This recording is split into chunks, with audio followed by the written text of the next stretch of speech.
आदाब नाजरीन, INN की खबरों में आपका इस्तकबाल है। मैं हूं शौकत अली सूफ़ी। आइए नज़र डालते हैं आज की कुछ अहम खबरों पर। रियासती वजीर टी श्रीनिवास यादव ने PV मार्क अम्बेडकर नगर में तामीर किए गए एक डबल बेडरूम मकानात का जायजा लेने के बाद मीडिया से बात करते हुए बताया कि 26 जून को वजीर बल्दी नज़्म व नस्क KT रामाराव डबल बेडरूम मकानात का इफ्तिताह अमल में लाएंगे। उन्होंने बताया कि वज़ीर आला के चंद्रशेखर राव ने ग्रेटर हैदराबाद में 1 लाख डबल बेडरूम मकानात तामीर करने का जो वादा किया था, उसको तेज़ी के साथ रूबा अमल लाया जा रहा है।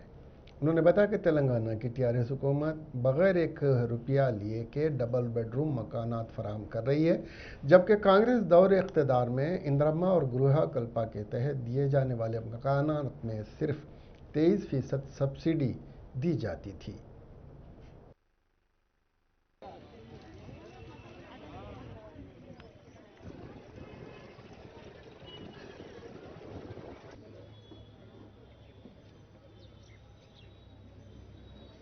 మరి గౌరవ ముఖ్యమంత్రి గారు 2014లో వారు ముఖ్యమంత్రిగా బాధ్యతలు తీసుకున్న తర్వాత ఫస్ట్ IDH కాలనీలో డబుల్ బెడ్రూమ్ ఇళ్ల నిర్మాణం జరిగింది.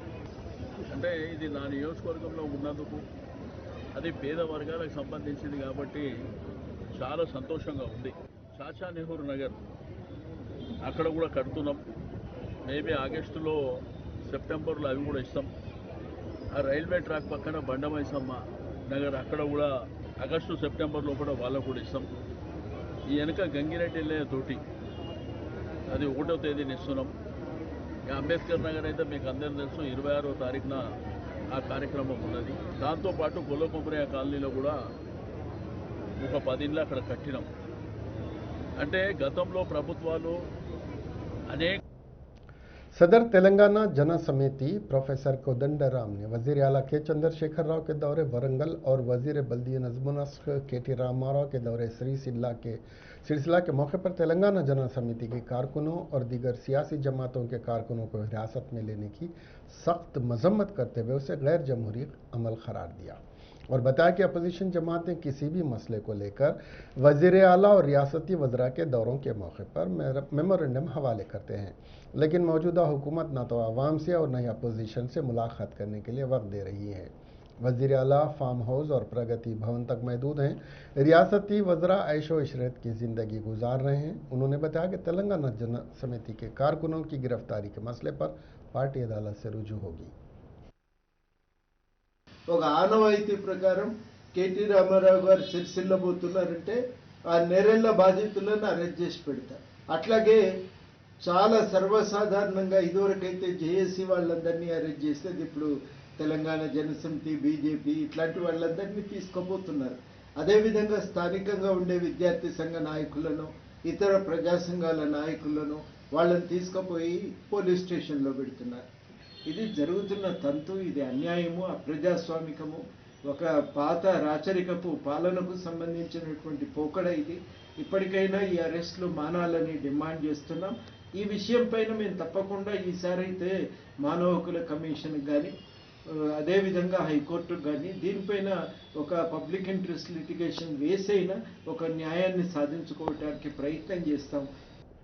वजीर पंचायत राज एराबली दयाकर राव ने बीजेपी कायदीन पर तनकीद करते हुए बताया कि वजीर आला के चंद्रशेखर राव के दौरे वरंगल के मौके पर भारतीय जनता पार्टी निचली सतह की सियासत पर उतर आई थी। उन्होंने बताया कि बीजेपी वरंगल की तरक्की नहीं चाहती, जबकि वजीर आला के चंद्रशेखर राव वरंगल की तरक्की के लिए बड़े पैमाने पर इकदाम कर रहे हैं। एराबली दयाकर राव ने बताया कि मरकजी हुकूमत 7 साल गुजर जाने के बावजूद ना तो कोच फैक्ट्री और न ही गिरिजन यूनिवर्सिटी को मंजूरी दी। उन्होंने रियासती बीजेपी कायदीन से सवाल किया कि वो क्यों इस सिलसिले में मरकज पर दबाव नहीं डालते। उन्होंने बीजेपी को बोगस झूठी पार्टी करार दिया। वजीर तालीम P सबिता इंदिरा रेड्डी ने बताया कि सरकारी स्कूलों में खिदमात अंजाम देने वाले असातिज़ा 25 जून से ड्यूटी के लिए रिपोर्ट करें। वज़ीर तालीम ने महकमे तालीम के अहदेदारों से मुलाकात के बाद मीडिया से बात करते हुए कहा कि जियो 46 के मुताबिक खानगी तालीमी स्कूलों को इस तालीमी साल में भी सिर्फ ट्यूशन फीस वसूल करना चाहिए। इस सिलसिले में 1-2 दिन में खानगी तालीमी इदारों के इंतजामिया और जिम्मेदारों के साथ एक इजलास तलब किया जाएगा। वज़ीर तालीम ने कहा कि जियो 46 के मुताबिक जो तालीमी साल 2020 और 21 के लिए जारी किया गया था और इस तालीमी साल के लिए भी काबिल इतलाक़ है। खानगी स्कूलों को अपनी फ़ीसों में इजाफा नहीं करना चाहिए और उन्हें माहाना बुनियाद पर सिर्फ ट्यूशन फ़ीस वसूल करना चाहिए। सविता इंदिरा रेड्डी ने कहा कि इंटरमीडिएट के दूसरे साल के नताइज का ऐलान अगले हफ्ते किया जाएगा। उन्होंने मजीद कहा कि हाई स्कूल और इंटरमीडिएट के लिए क्लासेस के इनेकाद का फैसला वज़ीर बहबूद से मशवरे के बाद लिया जाएगा। वज़ीर ने मजीद कहा कि डिग्री, पीजी और इंजीनियरिंग कोर्सेज़ की फ़िज़िकल क्लासेस 21 जुलाई से शुरू होंगी। महकमा स्कूल एजुकेशन ने 21 जुलाई से 8वीं, 9वीं और 10वीं के लिए जिस्मानी क्लासेस शुरू करने की तजवीज़ पेश की है और ये सुबह 9:30 बजे से दोपहर 3:30 बजे तक चलाई जाएंगी। 6वीं, 7वीं और 9वीं जमात के मामले में 20 जुलाई से और क्लासेस 3, 4 और 5 क्लासेस के लिए यानी तीसरी, चौथी और 5वीं क्लासेस के लिए 16 अगस्त से स्कूल शुरू करने की कोशिश जारी है। मानसून के पहले हफ्ते के दौरान खातिर खा बारिश नहीं हुई, जबकि तेलंगाना में बादल छाए रहे। बारिश न होने से दर्जे हरारत बढ़ गया है।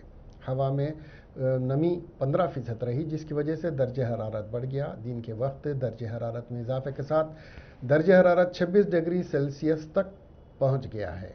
महकमा मौसमियात का कहना है कि आज से 4 दिन तक रियासत में बारिश का कोई इम्कान नहीं। जनूबी हिंद में शुरू होने वाले मानसून का सिलसिला शुमाली हिंद की तरफ बढ़ता है। महकमा मौसमियात के अहदेदारों ने बताया कि जनूबी हिंद से बादल शुमाली हिंद की तरफ चले गए हैं, जिसकी वजह से वहाँ शदीद बारिश हो रही है। वहाँ बारिश कम हो तो यहाँ बारिश होने का इम्कान है। उन्होंने बताया कि तेलंगाना में मानसून कमज़ोर है।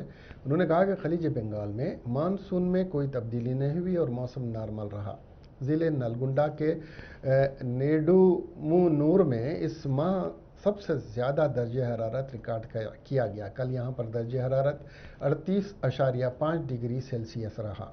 महकमे मौसमियात के हुक्काम तवक्को करते हैं इसी तरह का मौसम मज़ीद 4 से 5 दिन तक जारी रहेगा। नामपल्ली के लक्ष्मी नगर में वाक़ कम्युनिटी हॉल में सालगिरह तकरीब के मौके पर बाजा बजाया जा रहा था, जिस पर कुछ अफराद ने एतराज़ करते हुए तकरीब में शरीक मेहमान, ख़वातीन और बच्चों पर भी हमला कर दिया और तोड़ फोड़ मचा दी। इस वाक़े में मुतादिद अफराद ज़ख्मी हुए हैं। उन्हें इलाज के लिए अस्पताल मुंतकिल कर दिया गया। पीर की रात पेश आए इस हमले के वाक़े के खिलाफ नामपल्ली पुलिस स्टेशन में शिकायत दर्ज करवाई गई है।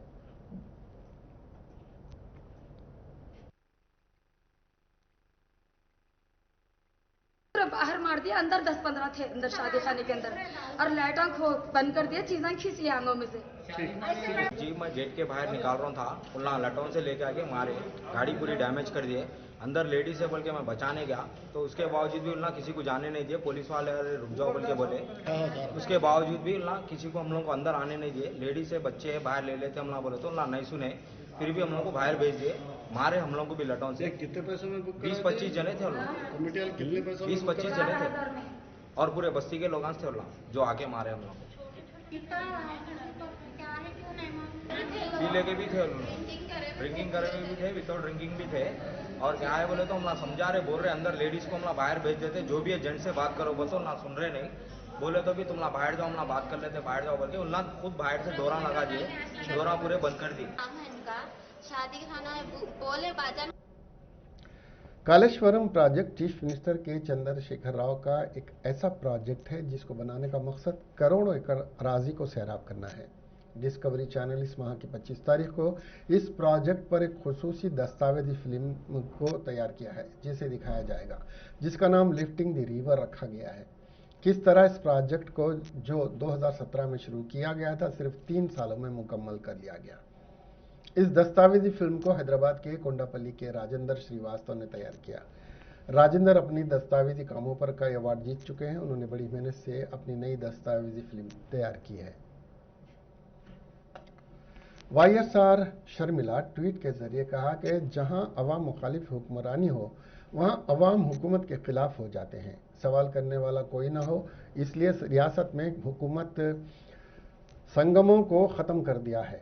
शर्मिला ने कहा कि एहतजाज के ज़रिए ही हम हमारे मसाइल को हल कर सकते हैं। आरटीसी संगमों को, दीगर संगमों को मेरी मुकम्मल तायीद हासिल रहेगी। हम इत्तेहाद के साथ तहरीक चलाते हुए मसाइल को हल करेंगे।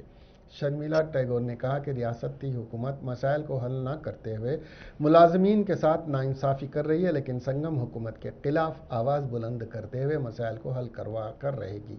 आरटीसी की नई जेएसी को मेरी मुकम्मल तायद रहेगी, शर्मिला ने कहा।